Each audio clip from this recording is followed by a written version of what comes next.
Hi, it's Alec Davis from ResolveGB.com. There are always two sides to every story, and in a difficult conversation, these stories tend to be poles apart. Presenting your side of the story as the truth will be at best irritating and at worst antagonizing to the other person. In this video, I'm going to delve into the first of three important characteristics for positioning your side of the story, and I'm going to describe in detail how to do it in a way that doesn't antagonize the other person, but instead removes any sting from the conversation. Whilst there are two sides to every story, there are three dimensions to every version of the story. There's your version of what happened. There are the feelings that these past events provoked inside you, and then there's the sense you made of it all. Now by that I mean the judgments and thoughts you had about the other person's motives. Before thinking about how you position your story, you need to get your story straight in your mind. You need to be clear about cause and effect. In other words, what happened and what was the impact of what happened. Going into a difficult conversation unprepared will probably result in you saying things that are ambiguous or judgmental, or possibly forgetting to raise the stuff that matters most to you. Let's start with the facts. Now, this part of your story is about what happened, or at least what you remember happened.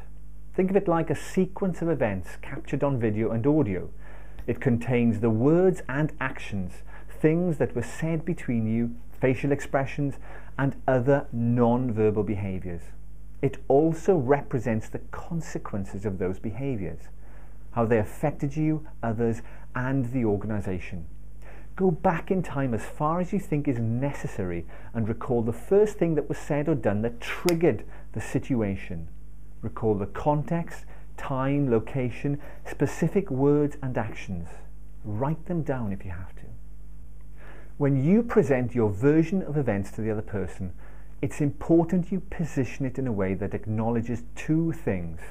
First, that these are your recollections of the events as they unfolded.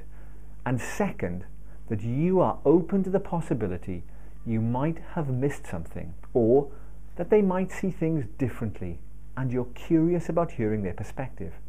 Now, to carry this off authentically, you'll need to genuinely believe that it's possible you missed something, and that their perspective is as valid as yours. It's not to say it's right or wrong, but is as equally valid as yours.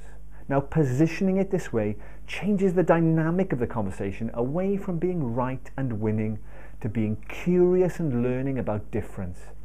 If you can shift your mindset, you can transform the direction and outcome of the conversation.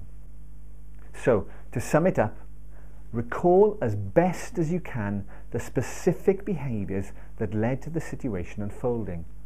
What was it they said or did, and you said or did, that led you to this point? Remember, they're not the facts, but your facts. And by acknowledging that both your version and their version are equally valid, will stand you in good stead for a productive conversation. For more useful tips, tools and strategies, go to www.resolvegb.com.